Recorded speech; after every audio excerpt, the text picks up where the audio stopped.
ഈ ഫോട്ടോയിൽ നിന്നും രക്തം തുള്ളിതുള്ളിയായി ഇറ്റുവീണു. മാതാവിന്റെ കണ്ണുകളിൽ നിന്നും ഉരുണ്ടുകൂടിയ രക്തത്തുള്ളികൾ കവിളിലൂടെ താഴേക്ക് വന്ന് വെളുത്ത വസ്ത്രത്തെ ചുവപ്പിച്ചുകൊണ്ട് താഴേക്ക് പതിക്കുന്നു.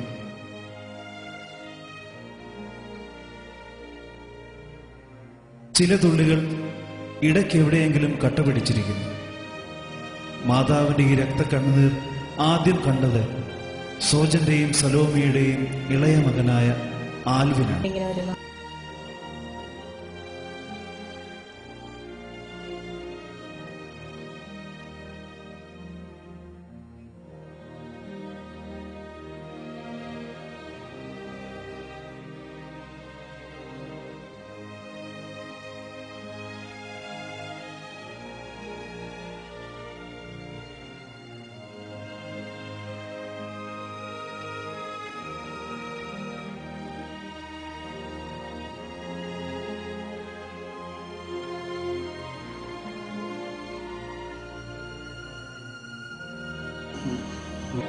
ഈ ഫോട്ടോയിൽ നിന്നും രക്തം തുള്ളിതുള്ളിയായി ഇറ്റുവീണു.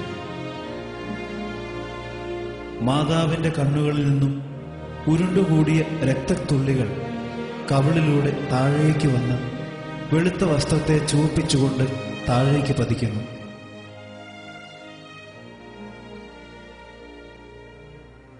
ചില തുള്ളികൾ ഇടയ്ക്കെവിടെയെങ്കിലും കട്ടപിടിച്ചിരിക്കുന്നു. മാതാവിന്റെ ഈ രക്തക്കണ്ണുനീർ ആദ്യം കണ്ടത് സോജന്റെയും സലോമിയുടെയും ഇളയ മകനായ. ഈ ഫോട്ടോയിൽ നിന്നും രക്തം തുള്ളിതുള്ളിയായി ഇറ്റുവീണു. മാതാവിന്റെ കണ്ണുകളിൽ നിന്നും ഉരുണ്ടുകൂടിയ രക്തത്തുള്ളികൾ കവിളിലൂടെ താഴേക്ക് വന്ന് വെളുത്ത വസ്ത്രത്തെ ചുവപ്പിച്ചുകൊണ്ട് താഴേക്ക് പതിക്കുന്നു.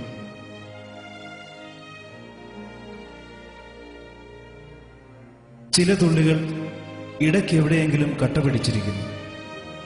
മാതാവിന്റെ ഈ രക്തക്കണ്ണുനീർ ആദ്യം കണ്ടത് സോജന്റെയും സലോമിയുടെയും ഇളയ മകനായ ആൽവിനാണ്.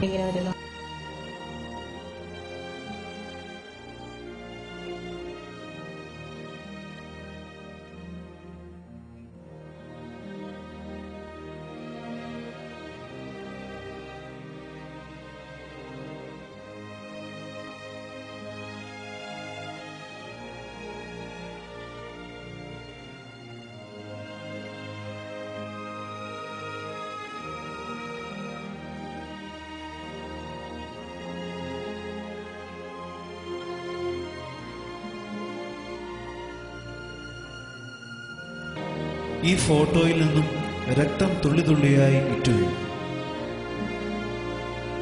മാതാവിന്റെ കണ്ണുകളിൽ നിന്നും ഉരുണ്ടുകൂടിയ രക്തത്തുള്ളികൾ കവിളിലൂടെ താഴേക്ക് വന്ന് വെളുത്ത വസ്ത്രത്തെ ചുവപ്പിച്ചുകൊണ്ട് താഴേക്ക് പതിക്കുന്നു.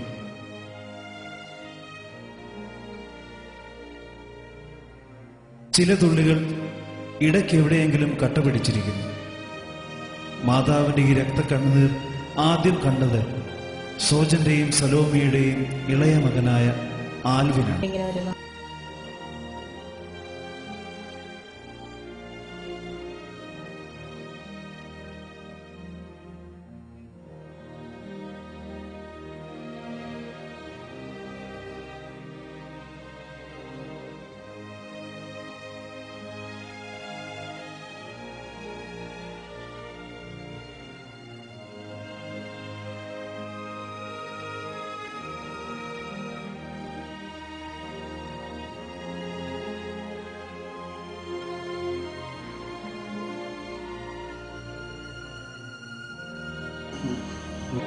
ഈ ഫോട്ടോയിൽ നിന്നും രക്തം തുള്ളിതുള്ളിയായി ഇറ്റുവീണു.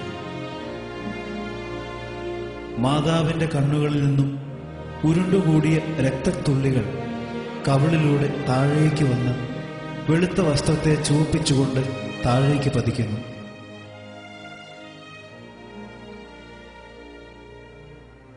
ചില തുള്ളികൾ ഇടയ്ക്കെവിടെയെങ്കിലും കട്ടപിടിച്ചിരിക്കുന്നു. മാതാവിന്റെ ഈ രക്തക്കണ്ണുനീർ ആദ്യം കണ്ടത് സോജന്റെയും സലോമിയുടെയും ഇളയ മകനായ